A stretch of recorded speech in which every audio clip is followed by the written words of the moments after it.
السلام علیکم ورحمۃ اللہ وبرکاتہ۔ آج میں آپ کو ایک بہت بڑی خوشخبری سنانے جا رہا ہوں۔ ابھی کچھ ہی روز بعد رمضان المبارک کا مہینہ آ رہا ہے۔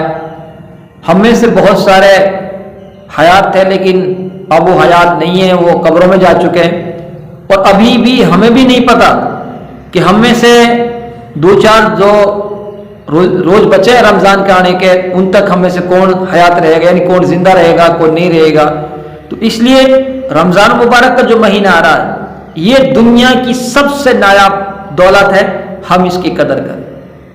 چلیے دیکھتے ہیں کہ رسول اللہ صلی اللہ علیہ وسلم نے کیا فرمایا۔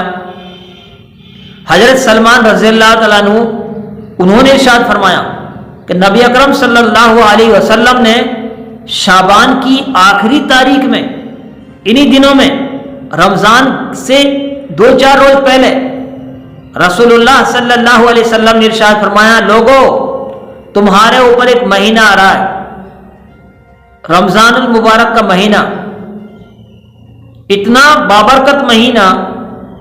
بابرکت مہینہ ہے کہ اگر آپ نے کوئی بھی نیک کام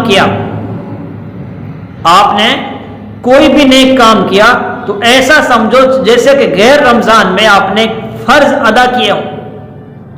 اور اگر رمضان المبارک کے مہینے میں آپ کوئی ایک فرض ادا کریں گے تو ایسے سمجھو جیسے کہ غیر رمضان کے مہینے میں 70 فرض ادا کریں۔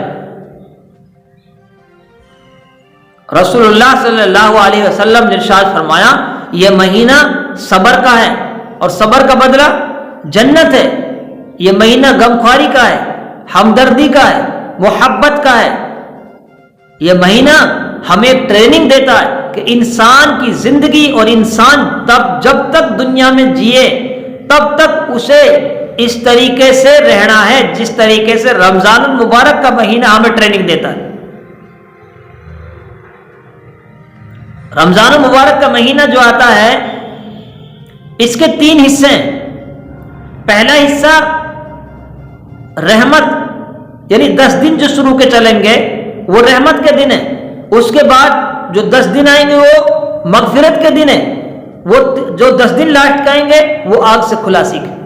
آدمی بھی 3 طرح کے، جن کی نیکیاں ہی نیکیاں ہیں، بہت ساری نیکی گناہ نہیں ہیں، ان پہ رمضان کے شروع روزے سے ہی اللہ کی رحمتیں برستی ہیں ان کے اوپر۔ لیکن کچھ آدمی جن کے گناہ بھی ہیں اور نیکی بھی ہیں تو ان کی بخشش، ان کی مغفرت اللہ تعالیٰ تھوڑے سے بہانے پر ان کی مغفرت کر دیتے۔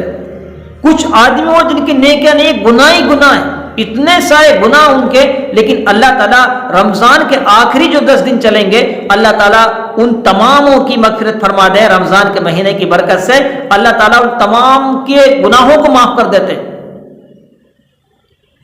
اس رمضان المبارک کے مہینے میں 4 کام کرنے ہیں۔ 4 کام کرنے اس رمضان المبارک کے مہینے میں۔ 2 کام اللہ کی رضا کے لیے کرنے ہیں اور 2 کام اپنے لیے کرنے ہیں۔ 2 کام اللہ کی رضا کے لیے جو کرنے ہیں، ایک کلمہ طیبہ کا ورد کرنا ہے، استغفار پڑھنی ہے۔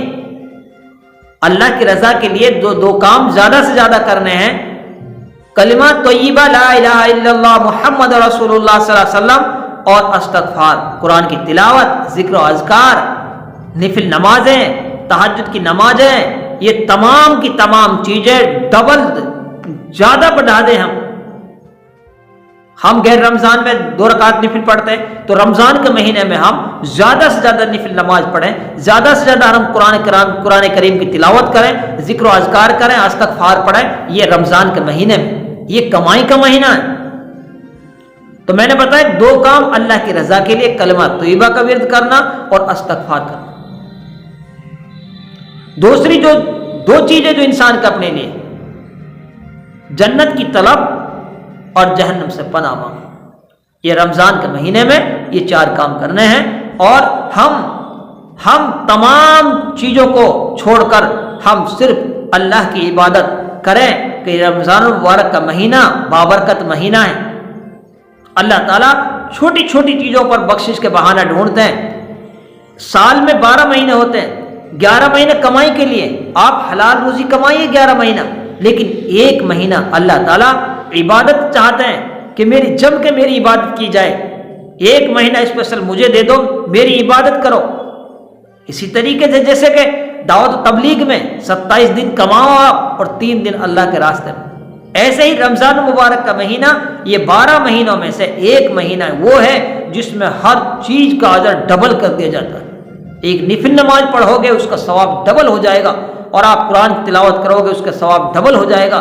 اس لیے ہم سب اس رمضان المبارک کے مہینے کی قدر کریں، اور ایک بھی روزے کو ہم بلا عذر کے ہم ایک بھی روزے کو ناگا نہ کریں، ایک بھی روزے کو ہم نہ چھوڑیں، اس لیے کہ زندگی کا کوئی پتہ نہیں ہے۔ اللہ تعالیٰ مجھے اور آپ کو عمل کرنے کی توفیق نصیب فرمائے۔ السلام علیکم ورحمۃ اللہ وبرکاتہ۔